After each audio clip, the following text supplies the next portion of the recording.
Alright, so in this video what I want to show you guys is how to do the abstract line project in Inkscape for Chrome. Alright, so the first step is obviously you're going to want to go to your puzzle piece, find your Inkscape editor, and then open up a new project which would be this one right here.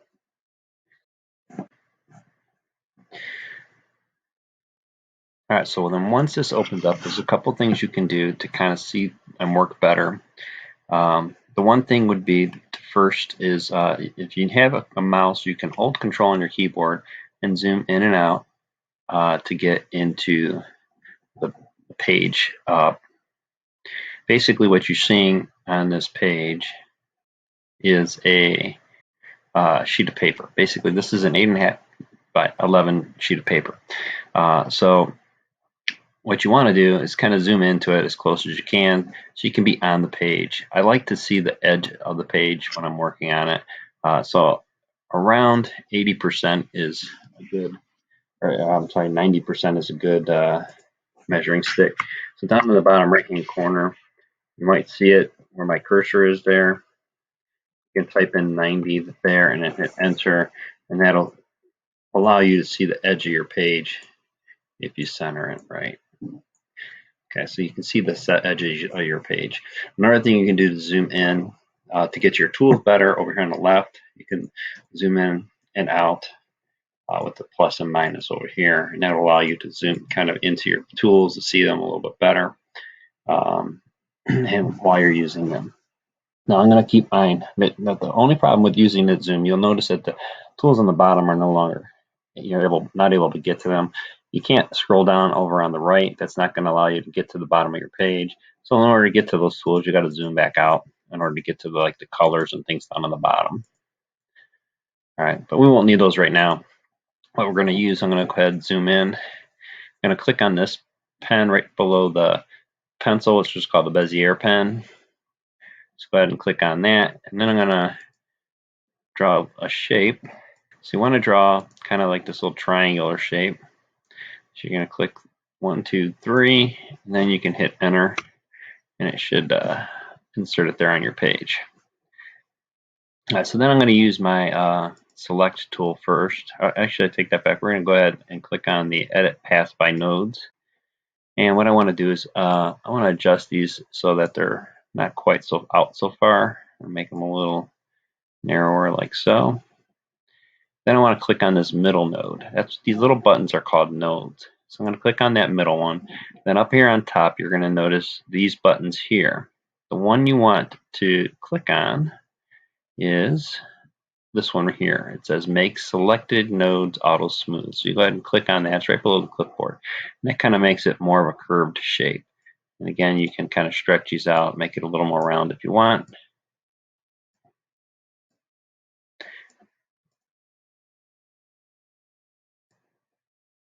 And that looks pretty good.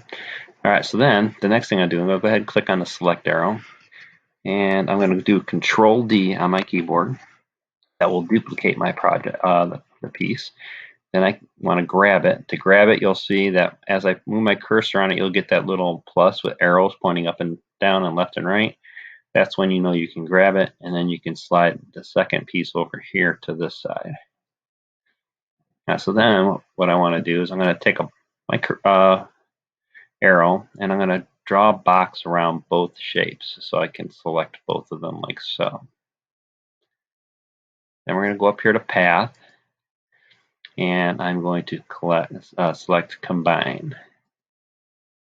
That makes both of those one piece. So then what I'm going to do is I'm going to go up here to path again. I'm down here where it says path effects, and what that'll do is open up this menu over here on the right.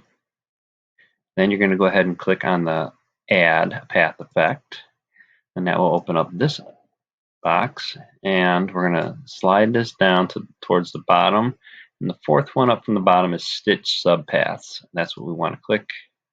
Go ahead and click add, and that should give you these lines going across like so. If any of this stuff is not working, just click undo. You might have to go back or you might have to try it over again.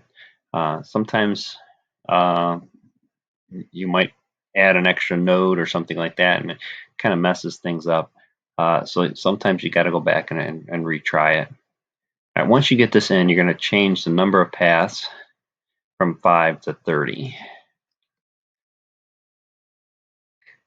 Enter, and that will put those lines in there like that. Then the next thing I'm going to do is I'm going to click this button. It says Edit on Canvas. And that's going to, you should see this like green line going from the center.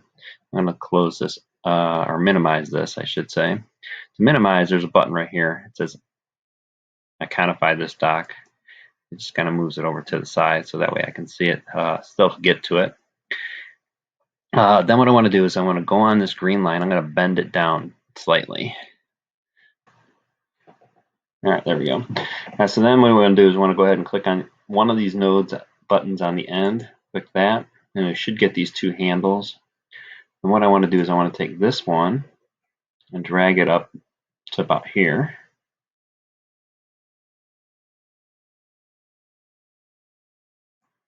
And I'm going to take this one, I'm going to drag this one down over here.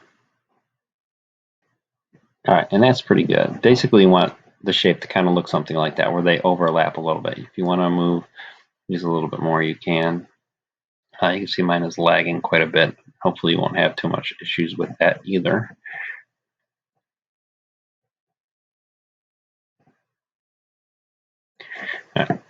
All right, so there we go. So then I'm going to go ahead and zoom out again.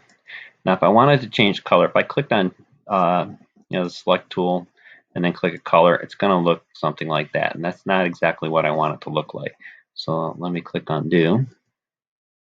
Now I'm going to go up here first before I color it. I want to go to path, select object to path. Then I'm going to go path again and click stroke to path. And then I can go ahead and change the color of this object, and it will just change the lines like so. And then that's basically it. Now the only thing you need to do is you need to save it. So we're going to go up here to File, Save As, and I'll call this Lines. Go ahead and click Save. Now, in order to download it onto your Chromebook, what you'll do is you're going to go back here to your a new tab, come back up here to your extensions, and then open up Inkscape Editor again. Then from here, you're going to click on File Manager.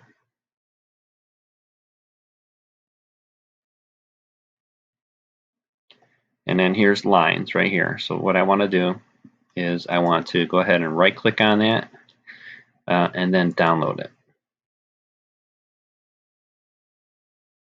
And you can click this right in, save this right down in here in your downloads.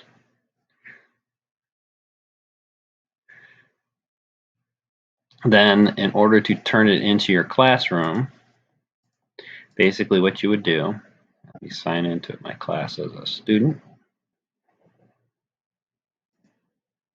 Go to my classrooms.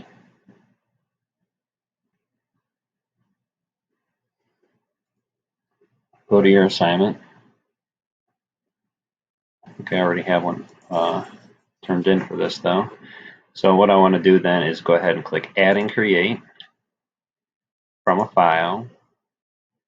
Go to Browse.